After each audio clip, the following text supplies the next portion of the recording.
High साथीहरू, good afternoon, नमस्कार सबैमा, स्योहानुङ सबैमा। हेर्नुहोस् है, म चाहिँ यहाँनिर जङ्गली मल लिन आइरहेको छु हो, किनभने चाहिँ मेरो फुलको लागि हो। यति चाहिँ बनाइहालेँ, सक्छु कि सक्दिनँ हो, सक्छु म यति त। त्यसो त म 50 केजीको भारी पनि लगिहाल्छु हो, बलियो छु अहिले त हो। अनि त्यो भएर चाहिँ यहाँ म जङ्गली मल पनि उठाउन आइरहेको छु हो।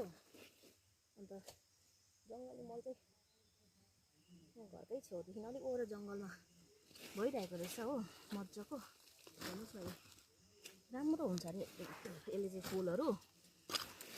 अन्त यो अनि गाईको मल मिसाएर चाहिँ म दामी फुल फुलाउने भनेर सोचिरहेको छु।